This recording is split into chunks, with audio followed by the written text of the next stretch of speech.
সব এক্সচেঞ্জ বলে এটাকে, বিচ্ছিন্ন আপাতত। কবে ছিন্ন কবে বিচ্ছিন্ন হচ্ছে আপনারা কেউ জানেন না। আমরা ব্যক্তিগত ব্যাপার বলতে চাই না, কিন্তু আদতে কি হচ্ছে? এরা একে অপরের বিরোধী নয়, একে অপরের পরিপূরক। ছোটবেলায় যেরকম বাচ্চারা লেখা মস্ত করে না, প্র্যাকটিস করে না, আগে ছোট ছোট এ বি সি ডি অ আ ক খ লেখে, তারপরে খাতায় লেখে, তারপর বড় বড় বাক্য লেখে। এরকম আমাদের রাজ্যে আরএসএস বিজেপির জায়গা ছিল না, স্বাধীনতার আগে স্বাধীনতার পরে।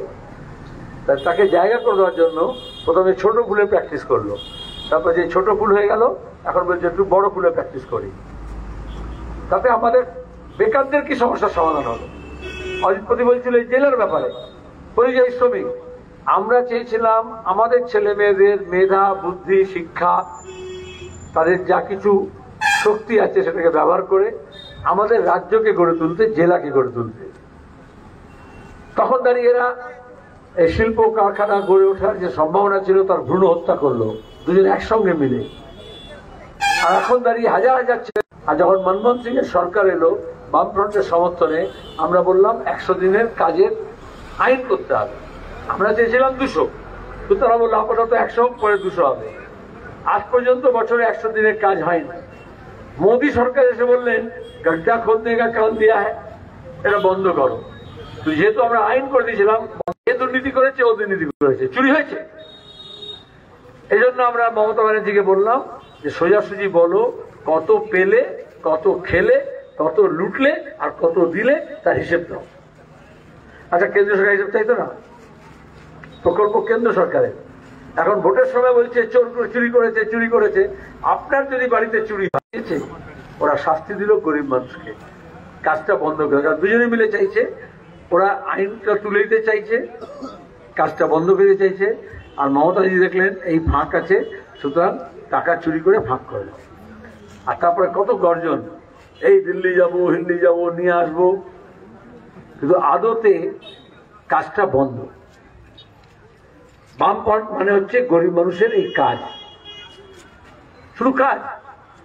আচ্ছা, আমরা যখন বামফ্রন্ট সরকার ছিল আমরা বললাম যারা স্কুলে নেই সেই ছেলে মেয়েদের স্কুলে নিয়ে আসতে হবে। কারণ বিজেপি সরকার বলেছে 2035 সালের পরে সরকারি খরচায় কোনো স্কুল কলেজ থাকবে না। যার বাপের ঘাটের কড়ি আছে সে পড়াশোনা করবে। তার মানে এই যে কৃষক, শ্রমিক, বস্তিবাসী, কলোনিবাসী, গ্রামবাসী, তাদের ছেলেমেয়েরা কোথায় পড়বে? সরকারি পৃষ্ঠপোষকতায় যদি শিক্ষা ব্যবস্থা না থাকতো, আমাদের মতো লোকজন পড়াশোনা করে শিক্ষিত হয়ে আপনাদের সামনে দাঁড়াতে পারতো না। তাহলে মমতা এবং মোদী মিলে এই ব্যবস্থাটাকে তুলে দিতে চাইছে। তার বদলে যাদের ঘাটের কড়ি খরচা করতে পারে তারা করবে। শিক্ষার ক্ষেত্রে, স্বাস্থ্য ক্ষেত্রে তাই হয়েছে। হেলথ সেক্টরে যান, প্রাইমারি হেলথ সেক্টরে যান, সাবসিডি যান। ইউপিএ 1 গভর্নমেন্টের সঙ্গে আমরা ন্যাশনাল রুরাল হেলথ মিশন করেছিলাম, ন্যাশনাল হেলথ মিশন করেছিলাম। কার টাকা কাকে দিচ্ছে? মমতা, অভিষেক, মোদী নিজের পকেট থেকে টাকা দিচ্ছে। তাহলে এত হেলিকপ্টার, এত এয়ার কন্ডিশন প্যাভিলিয়ন, এত গাড়ির বহর, এত বিরিয়ানি পার্টি, ভোটের সময় এত টাকা বিলি তো বিক্রি হয়ে যেত করতে করতে। আসলে যখন সেই জন্য ওরা বাইরে নিয়ে আসছেন। আর বলার সময় হচ্ছে আয়ুষ্মান ভারত, স্বাস্থ্য সাথী। আসলে আপনাকে বোকা বানাচ্ছে। মোদী বলছে বিকাশ, মমতা বলছে উন্নয়ন। বেকার ছেলে কাজ চাইছে, মমতা বলছে চপ ভাজো, তেলে ভাজা, দোকান দাও। আর মোদী বলছে পকৌড়া বানাও। দুটো তফাৎ কি? বিকাশ আর উন্নয়ন। পকৌড়া আর চপ, যেটা হিন্দিতে বিকাশ বলে বাংলায় উন্নয়ন বলে, যেটা হিন্দিতে পকৌড়া বলে বাংলায় চপ বলে। আসলে মোদী হিন্দিতে বেকুব বানাচ্ছে আর মমতা বাংলায় বোকা বানাচ্ছে। এই জন্য আমরা বললাম যদি লড়তে হয় তাহলে আসলে আমাদের দেশের যে দশা আছে, মানুষের যে দুর্দশা আছে, সেটাকে দূর করতে হবে। ওরা বলছে মন্দির মসজিদ, হিন্দু মুসলমান, আদিবাসী, তপশিলি, কুর্মী, উত্তরবঙ্গ, দক্ষিণবঙ্গ, এই যে মণিপুরে যেরকম হচ্ছে, নাগা, কুকি, মেতি, 1 বছর 10 দিন হয়ে গেল, প্রতিদিন খুন খারাপি হচ্ছে। অথচ আমরা চাইছি শান্তি হোক। শান্তি না হলে, সম্প্রীতি না হলে তখন উন্নয়নের কথা বলা যায় না, হয় না।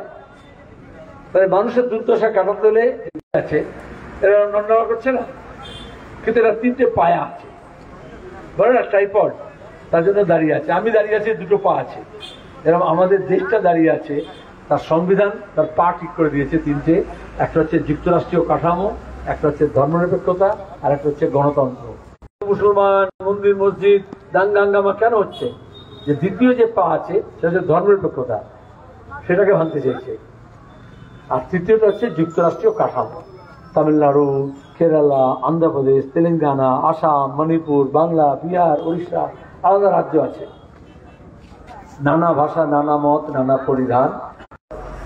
এই জন্য কংগ্রেস এবং কমিউনিস্ট দুটো আলাদা মত, কিন্তু আমরা স্বাধীনতার সময়ও বিরোধ হয়েছে। একদল বলেছে অহিংস পথে হবে কংগ্রেস, আমরা বললাম অহিংস পথে হবে, সহিংস পথে হবে। কংগ্রেস বললো পথ আলাদা হলেও কোথাও কোথাও আপনাদের একসঙ্গে মিলন হবে, তাহলে আমরা সাম্রাজ্যবাদকে সরিয়ে দেশকে স্বাধীন করব, এটা ছিল লক্ষ্য। এজন্য কংগ্রেস এবং কমিউনিস্টদের কাজ করতে অসুবিধা হয়নি।